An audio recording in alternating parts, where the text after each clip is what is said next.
Bom dia a todos, estamos de volta aqui para a leitura do nosso livro Alegria e Triunfo.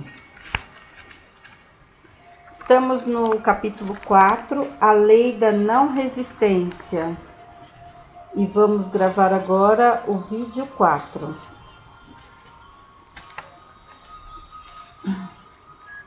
Toda afirmação que fizerdes deve ser cuidadosamente combinada para o vosso caso, ocupando plenamente o campo do objetivo que tendes em mira. Havia uma senhora que, achando-se em grandes dificuldades, pôs-se a pedir trabalho. Recebeu muito trabalho, porém não lhe pagaram coisa alguma. Notando seu erro, acrescentou: admirável serviço por avontada paga, e a prosperidade lhe sorriu. Tendes o direito divino de possuir a abundância e receber mais do que o suficiente para a vossa subsistência. Diz o profeta: seu celeiro estará cheio e sua taça transbordante. Essa é a ideia de Deus a vosso respeito. Quando romperdes em vossa consciência as barreiras das necessidades, entrareis na idade de ouro e todo o desejo justo de vosso coração será realizado. Conheci um sapateiro que se encontrava na mais grave situação, pois não ganhava o suficiente para sua subsistência e pagamento de aluguel. Aconselhei-o a que mentalizasse a chegada de numerosos clientes, que lhe traziam serviços e pagavam bem. Disse-lhe que agradecesse a Deus como se já tivesse recebido. Em poucos meses, sua situação melhorou e pôde pagar algumas dívidas mais prementes. Tudo lhe corria bem por algum tempo e o negócio aumentava sempre. Porém, havia ainda algumas dívidas a pagar e os credores, vendo a melhora, começaram a cobrar.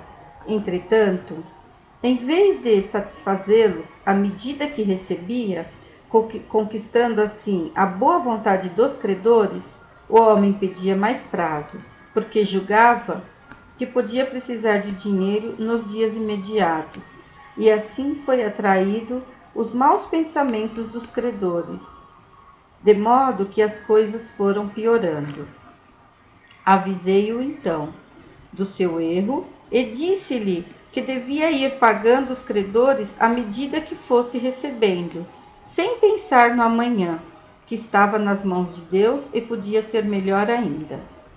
O medo e a incredulidade, porém, parece que o não deixaram dar esse passo para frente, sendo que ele ganhava para viver honradamente. Porém, sem ter conseguido a abundância que possivelmente lhe estaria destinada. A explicação do princípio da não resistência vos permitirá resolver numerosas dificuldades nas vossas relações com o próximo, como o prova o exemplo a seguir. A senhora Agnes, mãe Glasgow, conhecida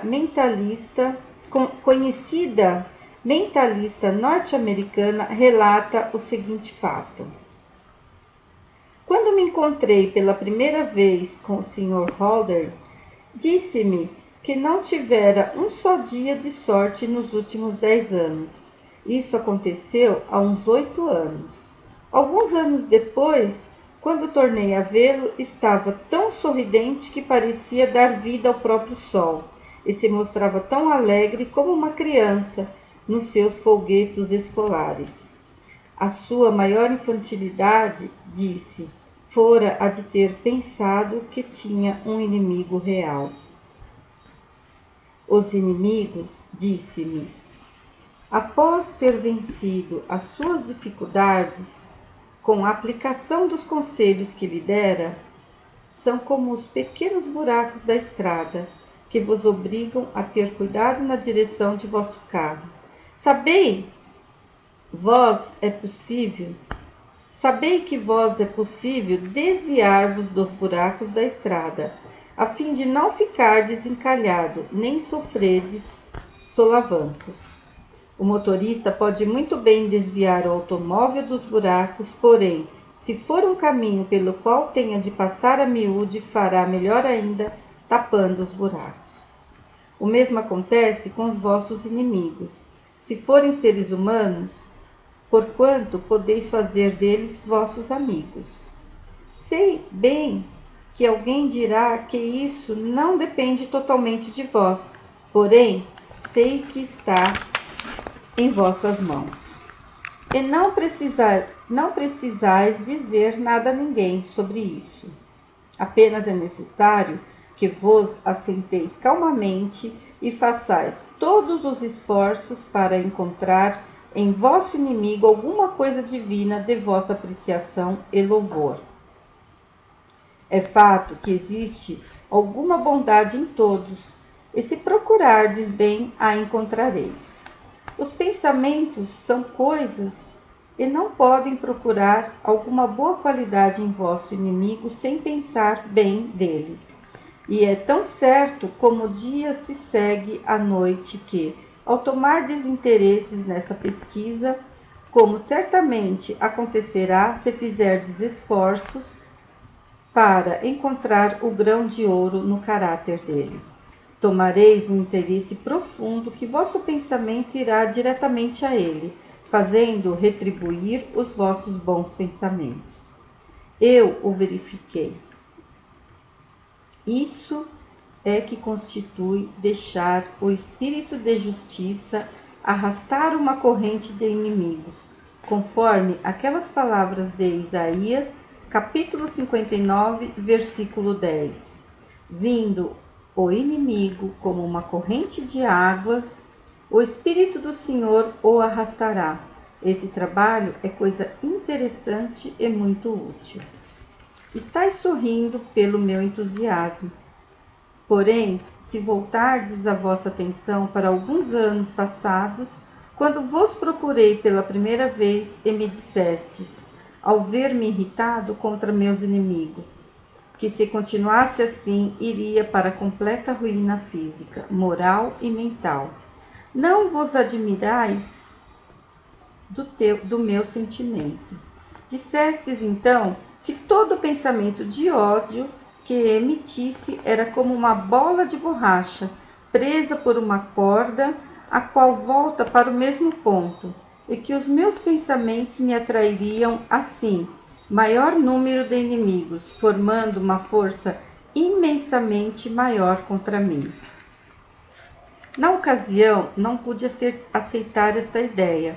O pensamento de vingança era uma espécie de bálsamo para os meus sentimentos ofendidos.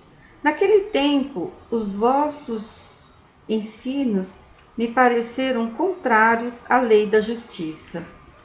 Não podia admitir que um homem de falsidade e desonestidade comprovadas não sofresse o castigo de sua maldade. Achava-me irritado contra os que me haviam prejudicado, e me parecia que devia relatar os fatos a todo mundo, mostrando onde estava o erro.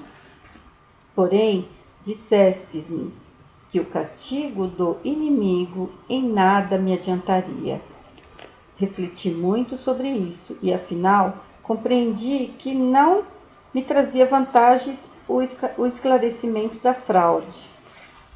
Pouco tempo depois, me escrevestes que, fossem quais fossem as aparências, atrás daquela manifestação e agindo por meio dela, se achava o poder que era capaz de produzir o meu maior bem, e eu, primeiramente em pensamento e depois nos meus atos, me harmonizasse com esse poder invisível. Harmonizar meus pensamentos seria como deitar óleo por cima da água agitada. O meu pensamento harmonioso acalmaria o pensamento daquele que procurava prejudicar-me. E para dar maior clareza, a vossa afirmação dissestes: quando na vossa mente deixais de pensar nas más intenções de alguém, Extraís o veneno da serpente e ela não mais vos pode picar. Jesus nunca expressou uma verdade mais científica do que quando disse: amai aos vossos inimigos e fazei bem aos que vos perseguem. Isso não quer dizer que deveis ser um capacho humano e vos fazerdes mártir da afeição que tiverdes. Se ao procurardes beneficiar vossos inimigos, vos considerardes melhor do que eles, será preferível que lhes envie ódio. Entende isso, gente? Olha, deixa eu repetir. Se ao procurardes beneficiar vossos inimigos, vos considerardes melhor do que eles, será preferível que lhes envie ódio. Porque essa falsa modéstia tira todo o valor de vossas obras. O que deveis fazer justamente é provar para vós mesmos que vosso inimigo não é inteiramente mau, e não há necessidade de convencerdes os outros. Basta-vos adquirirdes a convicção que ele tem em si mesmo qualidades que, se fossem desenvolvidas, vos causariam admiração. Sim, Senhora, é isso mesmo que me escrevestes, numa ocasião em que estava desesperado, doente e sem meios, e tal ponto que não tinha mais esperança de reerguer-me. Saí pensando que os vossos ensinos serviam para as velhas ouvirem, e não tinham valor algum para um homem experimentado como eu, e que estava na mais completa ruína. Outro ponto sobre o que me falastes e me impressionou muito, apesar de fazer todos os esforços para esquecê-lo, foi o seguinte: Mateus Holden, ninguém é muito velho para começar de novo. Não me interessa saber que não tendes um dólar para começar. Se possuístes $1, se o ganhastes, sabeis qual é a forma dele, qual é que vos parece, qual a sensação que vos dá, que é que podeis fazer com ele. Podeis começar agora mesmo. Recordai-vos da forma de $1 em papel. Escolhei um que tenha uma águia gravada. Fechai os olhos, Mateus Holden, e pensai nesse $. Será para admirar, será como tantos outros. Não disserdes, não aprecio o dinheiro, é a causa do mal. Só quero dinheiro para fazer o que preciso com ele. Porém, se admitirdes que Deus é tudo, que será essa moeda em que estáis pensando? Essa nota com uma águia e admiráveis gravuras e letras, com a promessa: pagarei em belas letras, que será? Se Deus é tudo e o amais, como podeis odiar o $? Mateus, esse $, é parte do bem ilimitado, o Deus infinito que se acha no centro de toda expressão.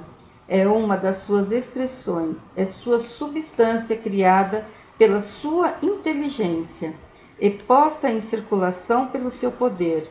Não vedes, Mateus, que esse $, é o vosso amigo e vos foi dado pelo amigo invariável que é Deus?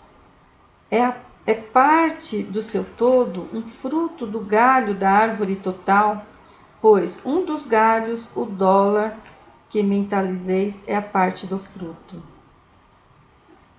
Os vossos amigos são mais frutos. Adquiri amigos. Se não podeis tê-los de outra forma, ide ao vosso trabalho e adquiri-os em pensamento. Fazei-vos criança por alguns momentos e jogai cientificamente o fazer de conta.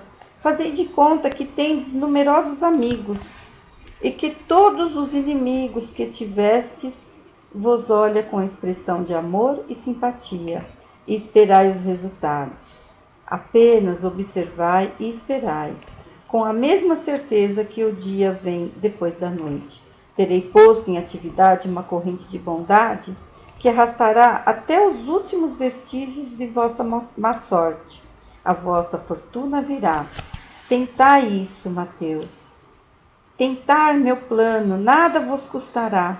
Dai-vos-á isso, alegria ao menos por momentos. Se ele vos der prazer por algum tempo, já valerá o esforço. Porém, se vos alegrar um pouco, continuai com ele, dedicando mais tempo e esse admirável trabalho mental. Sei muito bem que não podeis aplicar vossa mente desta forma. Sei que vossos pensamentos sejam seguidos de atos semelhantes. E como sabeis, os homens pagam as boas ações, por elas são serviços. Pois elas são serviços. Sim, senhora, foi isso que me dissestes, e aqui estou eu, alegre, próspero, e um tanto mais instruído do que quando vos vi pela primeira vez, há uns 8 anos. Naquele tempo tinha uma lojinha e julgava que o melhor que me restava fazer era abrir falência. Hoje estou na casa que criei mentalmente, mantive em atividade contínua esse pensamento e os negócios foram aumentando gradualmente, até que foi preciso comprar outra casa por aumentar o negócio, o que já fiz por 4 vezes. Onde tinha um só freguês, hoje tenho 20. Eles vêm de outras localidades para comprar os objetos no meu armazém, pois dizem que são melhores ou mais baratos do que os dos outros. O reto pensar traz êxito, e o pensar errôneo leva ao insucesso. É coisa que não custa 1 cêntimo e dá grandes dividendos. Bom, estamos na página 61 e no vídeo 4. Hoje eu fiz bastante leitura. Estamos aqui finalizando. Gente, só falta um trechinho. Eu vou acabar de ler esse trechinho, porque daí depois nós vamos pro capítulo 5, tá? Todas as vezes que vos encontrardes em condições difíceis de resolver, recorrei ao princípio de não resistência. Por exemplo, se vos parecer que alguém pretende fazer-vos uma pergunta, cuja resposta vos será desagradável dar, não vos contrarieis por isso, mas afirmai que esta pergunta não vos será feita e colocai o assunto nas mãos do vosso Cristo interno, que resolverá tudo sem terdes dificuldades. Encerramos aqui então o capítulo 4 e com o vídeo 4. Tenham um bom dia, com muito amor, alegrias, prosperidade. Um beijo para todos.